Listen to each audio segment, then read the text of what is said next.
पहले मैं ऐसा दिखता था एंड अभी करंटली मेरा फेस स्ट्रक्चर कुछ इस टाइप का है। इन फोटोज का देखा क्या मैं ऐसा कुछ बोलना नहीं चाहता कि मैं अभी बहुत हैंडसम हूँ या तो फिर मुझे मॉडलिंग करनी चाहिए। मैंने इंस्टाग्राम पे एक स्टोरी अपलोड की थी जिसमें मैंने आप लोगों को पूछा था कि क्या आप लोगों को लुक्स मैक्सिंग के ऊपर वीडियो चाहिए या नहीं चाहिए।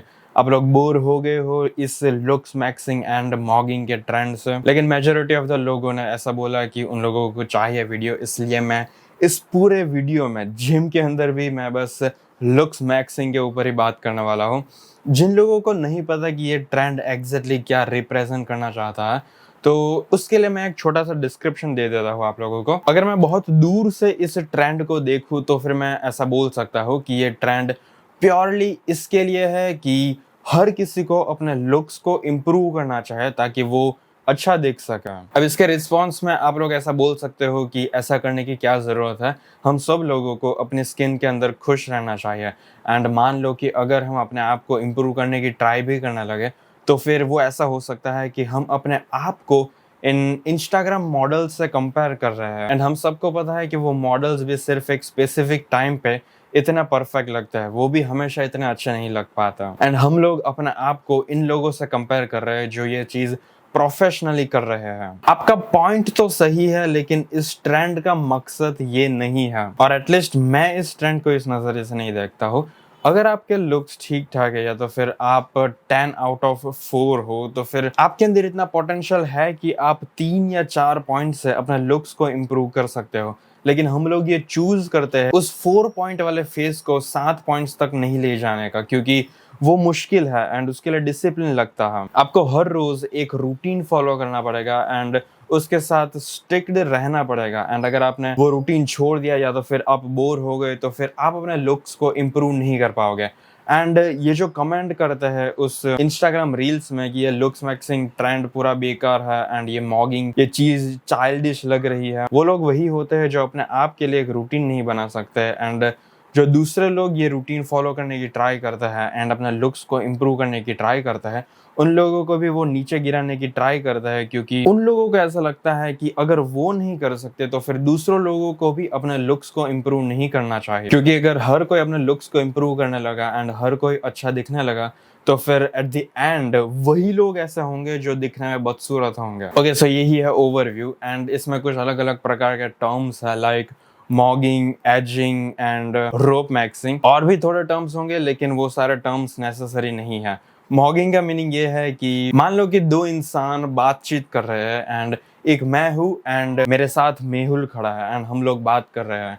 मेहुल की जॉ लाइन बहुत अच्छी है, उसके चीक बोन्स बहुत हाई अप है एंड उसके मैसेटर मसल्स बड़े हैं, उसका जो चिन एरिया है वो बहुत मैस्कुलिन है। तो जब हम बातचीत कर रहे होंगे तब आप ऐसा बोल सकते हो कि मेहुल ने मुझे मॉग कर लिया, मतलब मेहुल मॉगर है एंड मैं मॉग्ड हो गया हूँ। इसी का मतलब है मॉगर एंड मॉगिंग एंड मॉग्ड। अब इस मॉग वर्ड को हम अलग अलग नजरिए से भी देख सकते हैं। लाइक मान लो कि आप और मैं एक कन्वर्सेशन कर रहे हैं, लेकिन फिर कुछ ऐसी चीज होने लगी कि हम एक पर्टिकुलर एरिया पे डिसएग्री करते हैं, तो फिर आपने मेरी कोई इंसल्ट की एंड मैं उसके रिस्पॉन्स में कुछ अच्छा आंसर नहीं दे पाया आप लोगों को, तो फिर आप ऐसा बोल सकते हो कि आपने मुझे मॉग कर लिया। मतलब आप लोग इस सिनारियो में मॉगर हो एंड मैं मॉग्ड हूँ। ये लिटरली इंस्टाग्राम का एंड टिकटॉक का अभी तक का सबसे बेस्ट ट्रेंड है, क्योंकि इस ट्रेंड के बदौलत मैंने कई सारी चीजें सीखी जो मैं अगर ये ट्रेंड ना होता तो फिर थोड़ी लेट सीखता। एंड मैं सिर्फ इन वर्ड्स की बात नहीं कर रहा हूँ, मैंने और भी कई सारी एक्सरसाइजेज एंड म्यूइंग के बारे में मैंने बहुत रिसर्च की एंड वो सिर्फ इस ट्रेंड की वजह से। इस ट्रेंड के बारे में हम लोग और भी कई सारी बातें करेंगे, लेकिन अभी फिलहाल के लिए हमें पहले जिम पहुंचना होगा। Never gonna come down from above, 'cause everything looks better from above. Nothing's ever as it seems, yeah, except in that world that I dream of. Alright, तो ये हमारा पहला बारबेल बेंट ओवर रोज का set होगा। And barbell bent over रोज के कई सारी controversies आ जाती है बीच बीच में कि क्या ये एक्सरसाइज सचमुच में अच्छी है या नहीं है। ये पूरी तरीके से पर्सनल प्रेफरेंसेस के ऊपर डिपेंड करता है। अगर आपको ये एक्सरसाइज नहीं पसंद क्योंकि इसमें आपको अपनी लोअर बैक पे भी ज़्यादा इफेक्ट आता है एंड आपको बैलेंसिंग में दिक्कत आती है, फिर आपको अपनी लोअर बैक दर्द करने लगती है, अगर आपको ये एक्सरसाइज कॉम्प्लिकेटेड लगती हो तो फिर आप ये एक्सरसाइज मत करना। ज़रूरी नहीं है कि ये एक्सरसाइज आपको करनी ही है। मुझे ये पर्सनल एक्सरसाइज बहुत पसंद है एंड मुझे इसमें मेरी बैक भी बहुत अच्छी फील होती है, इसलिए मैं तो ये ऑलमोस्ट हर बैक की एक्सरसाइज में, हर बैक के वर्कआउट सेशन में लगाता ही हूँ। एंड 50 kg से मैं लगाने वाला हूँ। आप लोगों को ये वेट कम लग सकता है, लेकिन उसके पीछे का रीज़न यही है कि अगर मेरा वेट ज़्यादा रहेगा तो फिर मेरी लोअर बैक में इफ़ेक्ट भी ज़्यादा आएगा, जिसकी वजह से ऐसा हो सकता है कि मेरा माइंड मसल कनेक्शन मेरी बैक के साथ कम बनेगा एंड लोअर बैक ज़्यादा फटीग फील करने लगेगी, जो हमारा मेन गोल नहीं है।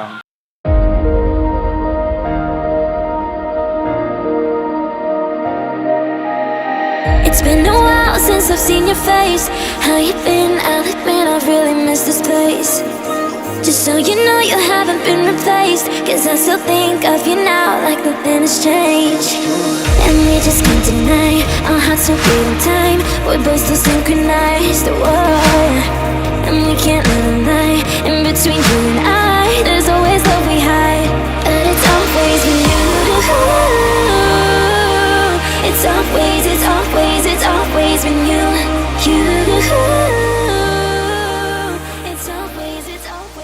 मैं सारे टर्म से सोच के आया था कि एग्जैक्टली लुक्स मैक्सिंग में क्या क्या चीज़ें अभी ट्रेंडिंग चल रही है।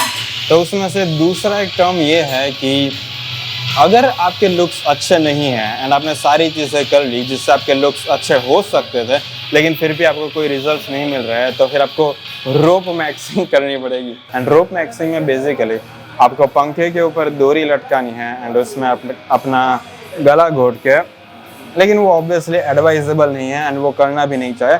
ये बस एक टर्म था जो मैं चाहता था कि आप लोगों को पता हो। अब दूसरी चीज़ ये है कि आपको अपने दोनों अंगूठों को अपने मुंह के अंदर डालना है एंड फिर मुंह का जो पैलेट होता है, पैलेट मतलब आपके मुंह की ऊपर की साइड, फिर उसके अंदर आपको अपना थंब को ऐसे प्रेस करना है ऊपर की साइड, जिसकी वजह से आपके चीक बोन्स ज़्यादा ऊपर आने लगेंगे एंड आपका जो जॉ है वो ज़्यादा बड़ा दिखने लगेगा, जिसकी वजह से आपकी जॉ लाइन अच्छी हो जाएगी एंड आपके चीक बोन्स ज़्यादा विजिबल होंगे। टेक्निकली अगर आप देखो तो अगर आप वो करोगे तो फिर आपको रिजल्ट्स मिलेंगे, लेकिन रिजल्ट्स के चांसेस बहुत कम है एंड ये जितना सुनने में बेकार लगता है उतना ही करने में भी बेकार है। तो मैं नहीं चाहता कि आप लोग ये करो एंड मैं ये आपको एडवाइस भी नहीं कर रहा हूँ। इसी की वजह से इसके कंपैरिजन में आप अगर म्यूइंग करोगे तो भी आपको सेम रिजल्ट्स मिल जाएंगे, क्योंकि म्यूइंग से भी आप वही इफेक्ट को करने की ट्राई कर रहे हो, जो है अपनी जीभ को ऊपर की साइड रखना, जिसकी वजह से आपके चीक बोन ज़्यादा ऊपर आएंगे एंड आपकी जॉ ज़्यादा ब्रॉड होने लगेगी। इसलिए म्यूइंग करो एंड या थंब पुलिंग की एक्सरसाइज करने की कोई ज़रूरत नहीं है। हालांकि मैंने डॉक्टर म्यू का एक वीडियो देखा था जिसमें उन्होंने एक डिवाइस डिस्कवर किया है एंड वो डिवाइस में बेसिकली यही होता है कि दो ऐसे रबर आते हैं जो वो आपके मुंह के अंदर लगाता है एंड फिर एक पूरा एक मैकेनिकल इंफ्रास्ट्रक्चर होता है जो आपके मुंह पे इस तरीके से लगाया हुआ होता है कि वो जो अंदर रबर होते हैं आपके मुंह के अंदर वो ऊपर की साइड प्रेस करते हैं, जिसकी वजह से आपका मुंह ज्यादा ब्रॉड होने लगता है एंड आपके जो फेशियल फीचर्स है वो ज्यादा अच्छा लगने लगता है। लेकिन मेजॉरिटी ऑफ द पॉपुलेशन को वो चीज करने की कोई जरूरत नहीं है।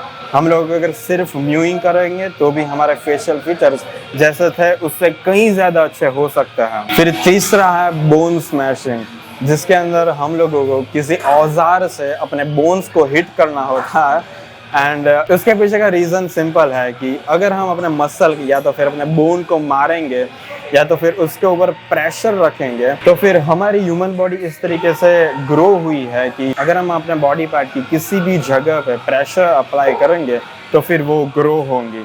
सो अगर हम अपने चीक बोन्स एंड अपने मैसेटर मसल्स के ऊपर किसी चीज को लेके मारने लगे तो फिर चांसेस है कि वो थोड़ा डेवलप हो सकता है, लेकिन ये करने की भी कोई ज़रूरत नहीं है एंड ये फालतू की चीज़ है जो किसी को नहीं करनी चाहिए एंड प्रॉबेबली कोई करता भी नहीं है।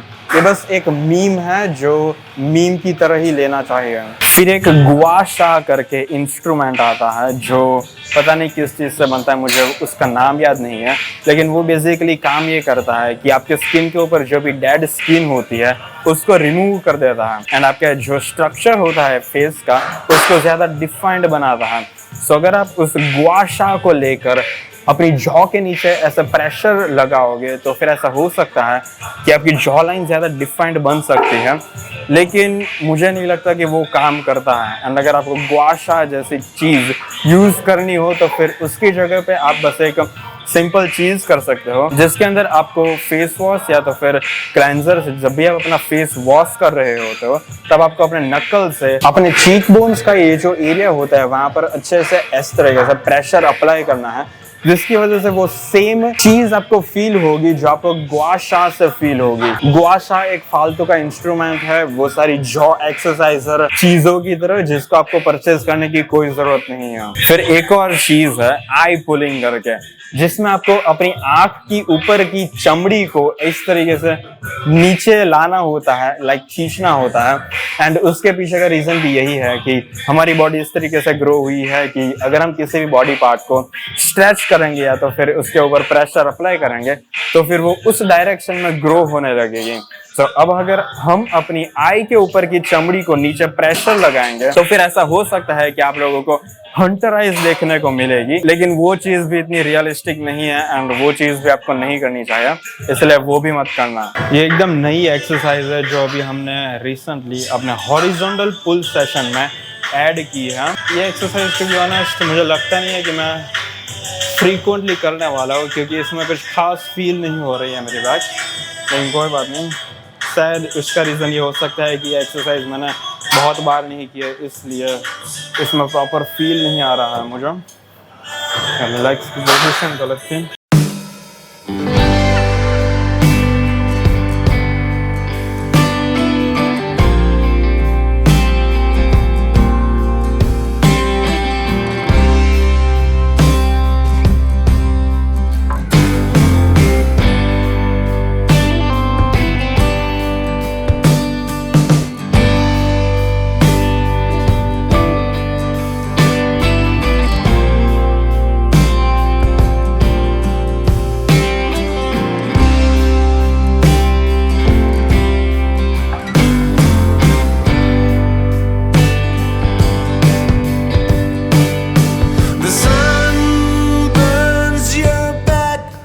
Right after the rain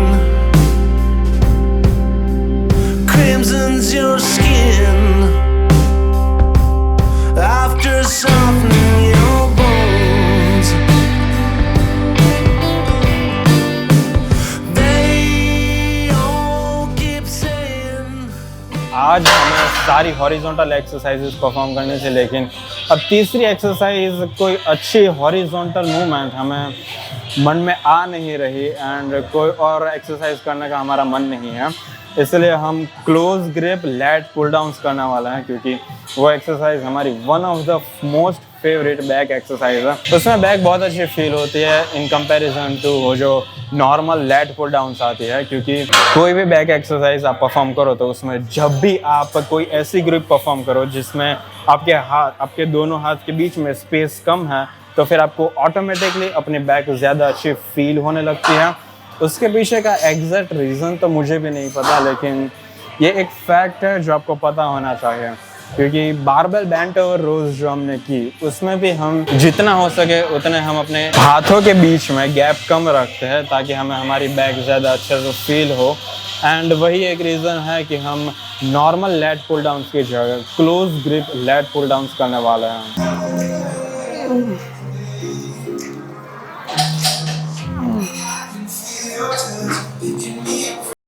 Swagger down the street with your red lips and funky beat. You better hold your head up to the sky. I'm gonna roll with you.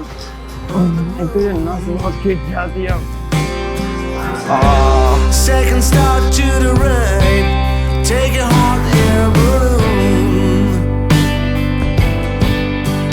Don't make me laugh, go worship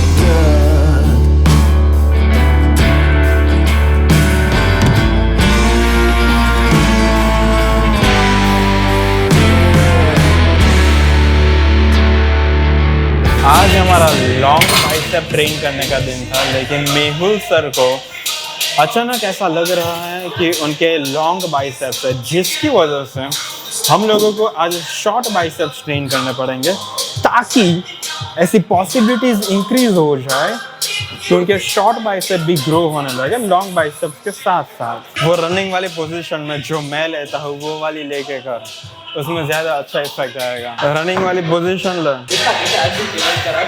इसमें range of motion बहुत कम आता है। मैं जो वाली position लेता हूँ वो वाली ले, तुझे बोल रहा हूँ मैं हूँ रनिंग वाली पोजीशन ले, रनिंग वाली मैं जो लेता हूँ वो वाली। तूने देखी नहीं है मेरी पोजीशन? हाँ, एक पैर ज़्यादा पीछे लेना है एंड एक पैर आगे रखना है। बाद में अपनी पूरी अपर बॉडी को आगे की तरफ झुका देना है। इसकी पोजीशन गलत है। ये सारी चीज़ें देख लो, यही चीज़ आपको नहीं करनी है।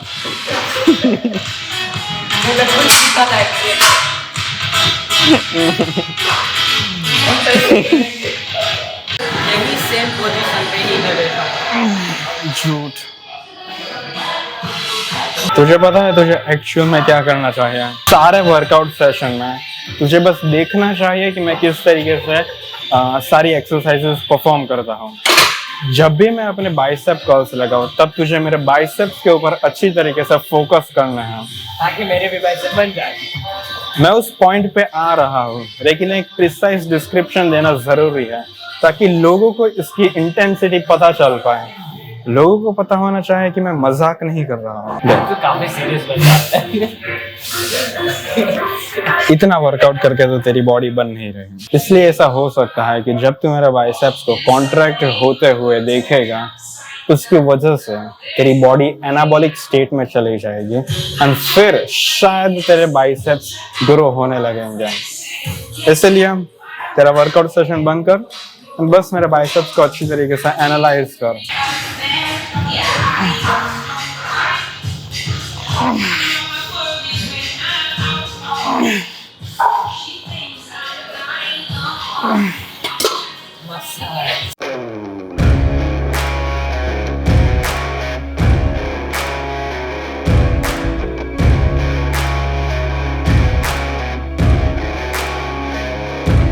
Yeah, oh my Lord, watch me sway. Darkness falls and we all pray, hoping for the light of day.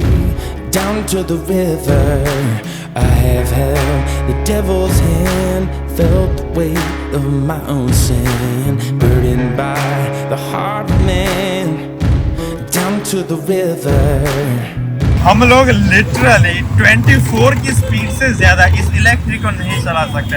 And मान लो कि मैंने जैसे तैसे करके 24 की स्पीड से चला भी लिया, एंड अगर मैं आपको एक्चुअल बात बताऊँ तो फिर ये इलेक्ट्रिक करीब 50 की स्पीड से आराम से चल सकती है, लेकिन टेक्निकली हम इसको नहीं चला सकते क्योंकि इसकी दोनों ब्रेक लगती ही नहीं है। एंड कितनी भी बार हम इसको रिपेयर कराए कुछ फ़र्क नहीं पड़ता, हर 3 दिन के बाद ये ब्रेक वापस से बिगड़ जाती है। तो फिर अब मैंने भी हार मान लिया। अब बस इस इलेक्ट्रिक को इस तरीके से चलानी है कि अगर मान लो कि सामने गाड़ी हो एंड वो पास आने लगे, एंड अगर मुझे ऐसा लगेगा कि एक्सीडेंट की पॉसिबिलिटीज़ है, तो फिर मैं 100 मीटर की दूरी से ही अपनी स्पीड कम करने लगूंगा एंड ब्रेक लगाने लगूंगा। एंड जब गाड़ी नज़दीक आ जाएगी तब तक हमारी इलेक्ट्रिक सक्सेसफुली रुक जाएगी। नहीं, ये इलेक्ट्रिक को कोई भी आम इंसान नहीं चला सकता। इसको चलाने के लिए भी अलग से प्रैक्टिस करनी पड़ती है। लेकिन कोई बात नहीं है, हमें एक तो यहाँ पर करोड़पति बनना है। हम 19 की स्पीड से घर जाते हैं रोज़। एंड ऊपर से अभी मैं मेहुल डिस्कस कर रहे थे कि एग्जैक्टली मफिन्स होता क्या है, क्योंकि अपेरेंटली उसको वो कर्मा ने सो मेहुल मुझे बोलने नहीं दे रहा था। पॉइंट ये था कि मेहुल को पता नहीं था कि मफिन्स क्या होता है। हम लोग डिस्कशन कर रहे थे कि मफिन्स एग्जैक्टली होता क्या है। एंड फिर हमने ये बात की कि आज हम ओरियो कितना खाएंगे, क्योंकि आज मेरा वज़न कम था, इसलिए हमें बिस्किट खा के कैलोरीज को पूरी करनी हो, ताकि मैं कल कुछ ज़्यादा ही पतला ना हो जाऊँ एंड आप लोगों को मेरे मैजेस्टिक मसल्स कॉन्स्टेंटली दिखते रहे। फिलहाल इस वीडियो के लिए इतना ही। अगर आपको ये वीडियो पसंद आया तो फिर लाइक एंड सब्सक्राइब कर देना, बेल नोटिफिकेशन का भी ऑन कर देना कि जब भी मैं वीडियो अपलोड करूँ आपको नोटिफिकेशन मिल जाए।